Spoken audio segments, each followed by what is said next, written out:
Alrighty, so today's Sunday. I had a really nice day yesterday at the Superior Farmers Market. It was a really pretty day. There was a lot of folks coming by and buying things, so that was good. Today it is gray and drizzly out. Like there was a little rain overnight, and it's still really cloudy and yucky outside. Trying to rain some more. So I am spending some time here starting some more seeds. I make soil blocks. So this is my big soil block maker, which I think these are 1.5 inches each little square. You'll see how this works in a minute. What's nice is that the plants do really well in these, and they're really easy to plant out. They also eliminate a lot of plastic, so I don't have to buy a lot of plastic pots and things for a lot of stuff. I start a lot of things in this size soil block. For instance, today I am starting a lot of cauliflower and broccoli seeds. I also do beets in this size block and just transplant the beets directly out into the garden a little bit after they have germinated. The cauliflower and things, I tend to go ahead and pot up into a 3 or 4 inch pot and let them grow another 2 or 3 weeks, and then transplant them out into the garden. Partly just because they don't grow quite as fast this time of year, and so I like to get them a little bit bigger before I put them out. This morning I also did some green onions, and here's a little fun thing about things like green onions. Green onions can grow pretty crowded and still make a fairly nice onion. So what I do is I just put a pinch of seeds in each block, usually 5 to 8 seeds, sometimes more, sometimes less, just depends on how many I picked up. And I transplant those from the blocks right into the garden bed as soon as they're big enough, and they just grow in the bunch. Now I do space those bunches fairly far apart so that you have the bunch of seeds, a bunch of plants growing, and so they're a little crowded right there. But if the next bench is at least a foot away in all directions, these guys will have enough space and enough nutrients and things in their area to grow into a nice bunch of plants. I do that with the green onions. Bulb onions, I have also done that way, but I don't put as many seeds in a block. I'll just put like 3 to 5 seeds in a block.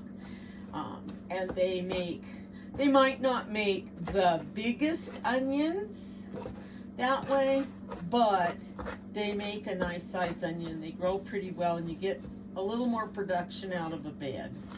So what I'm doing right now is this potting soil has been sitting here in the house for a bit, and it's pretty dry, so I've been adding water and mixing it up, and I'm waiting for it to soak up the moisture, because when you make soil blocks, the mix actually needs to be pretty wet.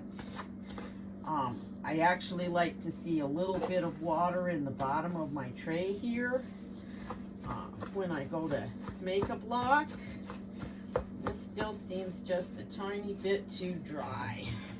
So I'm going to add a little bit more, and we'll let it sit there for a minute. The next thing I'm going to plant today is, these are from Baker Creek from a few years ago. This is Purple of Sicily cauliflower. So that's a purple cauliflower. I don't usually plant cabbage, cauliflower, things like that this late. This is January of 2024.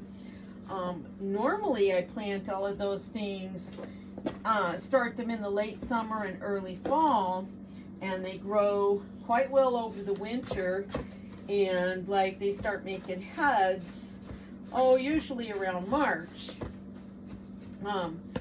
But last summer was super hot, super dry. I was really struggling with the heat. We also had really extremely high UV radiation, and that was just really killing me. So I was just having a hard time, and there was no way I could have kept everything watered well enough as dry as we were. So I did not really start a bunch of those things until recently. So when you're making soil blocks, maybe I can bring you over here. Let's see. Let's see if you can see in my little potting mix here. So I take and get a good amount of soil on one end, and then I push down really hard and wiggle it, and I'll usually do that 2 to 3 times.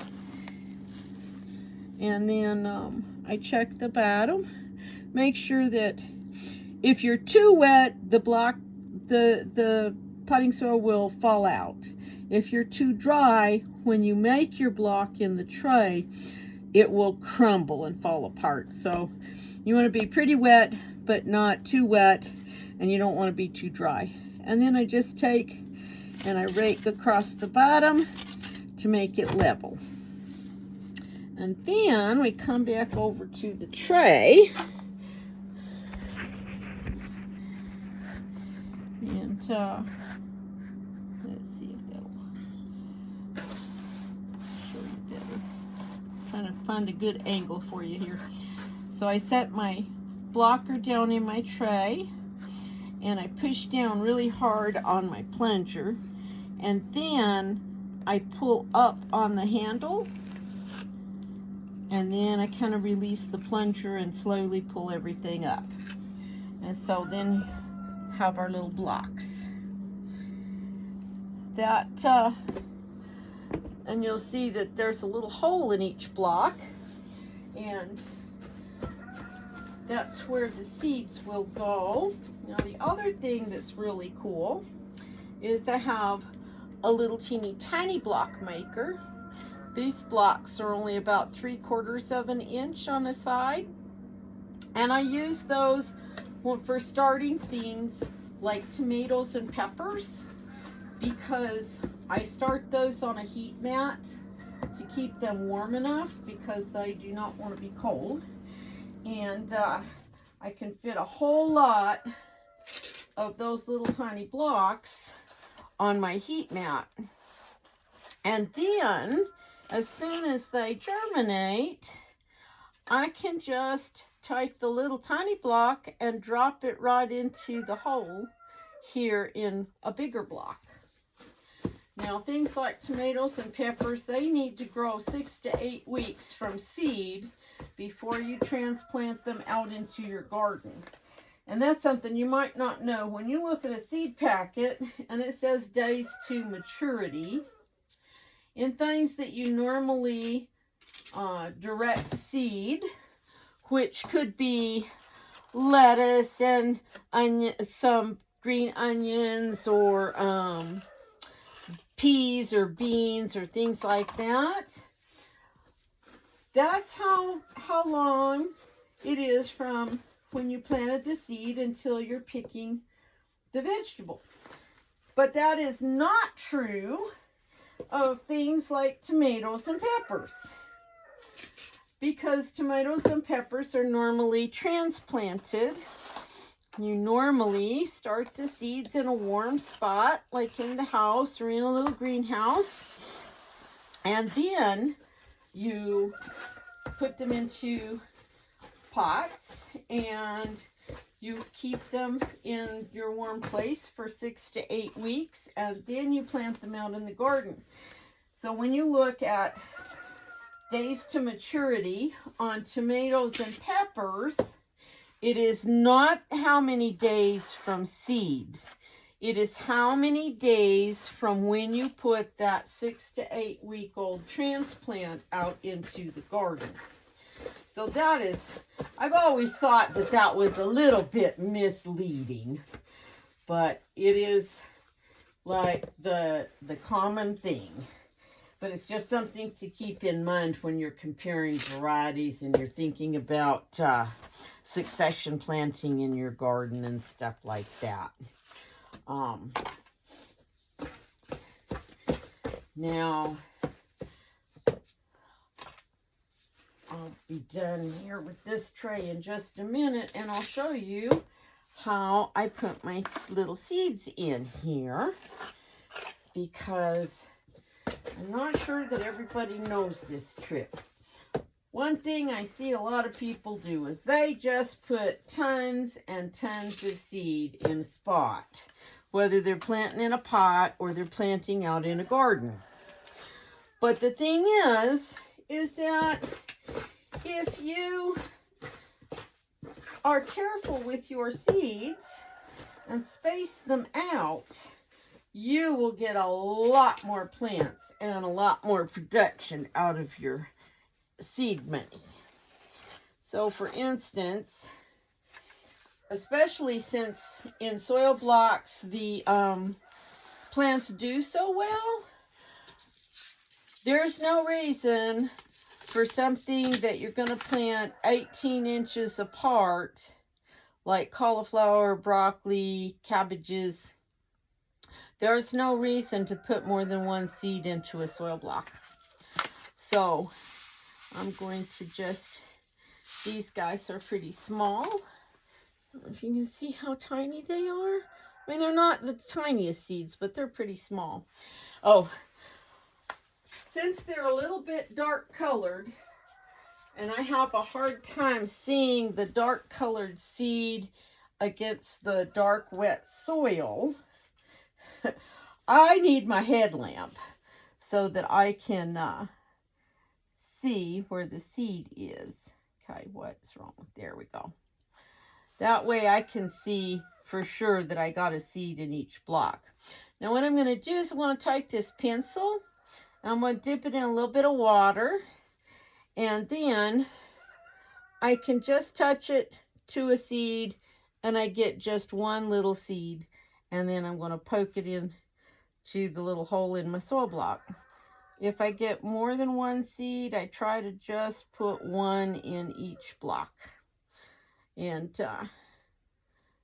it does take a couple minutes, but especially since packets of seed have jumped up to as much as $5 a pack for some things from some companies, and for special stuff, you don't want to put 2 or 3 plants in a block and then have to pull some of them out later, because if you have a block that the seed doesn't germinate in, it's not really a big deal. You can recycle that potting soil and use it again your next time around. I do that very frequently. So that's, this does not take a huge amount of time. And really, what better thing to be doing on a gray, rainy day, you know, than planting some seeds and getting ready for spring. I can't think of anything more fun than doing this on a day like today.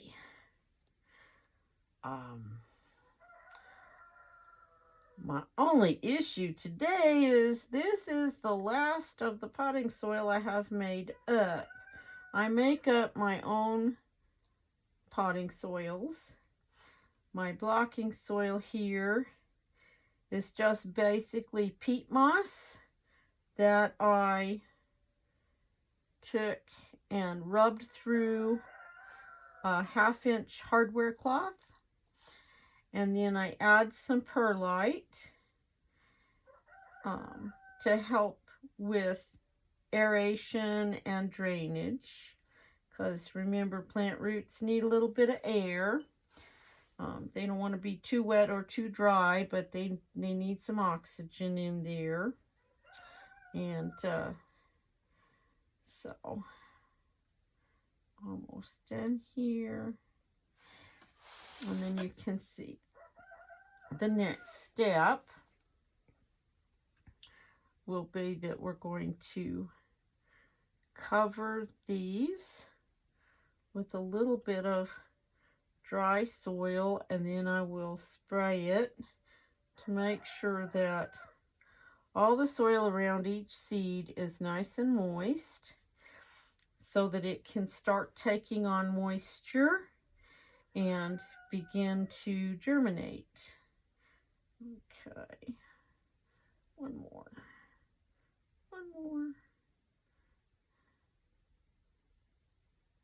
Okay, I think that one did not pick up a seed. I don't see it. There we go. All right. Got a few extra seeds here. There's actually quite a few seeds in this packet. Let's see. These are actually from 2019. I keep my seeds forever. And it's okay. So my next thing is I have a little bit of my dry soil mix, and I'm just going to put just a very small amount over the top of each seed. It's probably not even 1/4 of an inch deep. I am not filling up these little holes at all. And this doesn't take too long.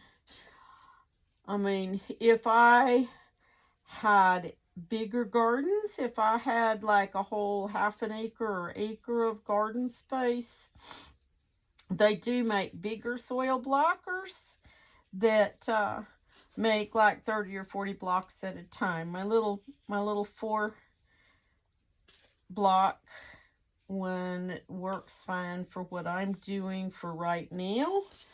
I don't know if I'll ever get big enough or have enough more space to really need anything bigger. Though being a little faster and more efficient would be nice, and maybe someday we'll get there. But a big soil blocker is like over $100. So we'll keep that money in our pocket and just keep doing what we're doing. So I'm just spritzing a little water over that dry mix to help get it moistened up.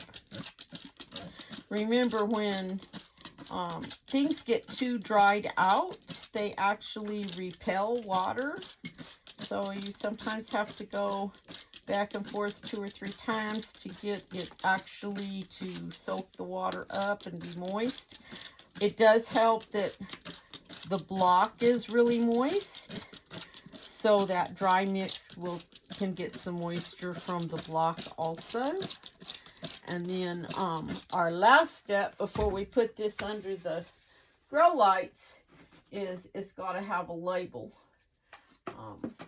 Let's see if there's a blank one. There's one. Okay.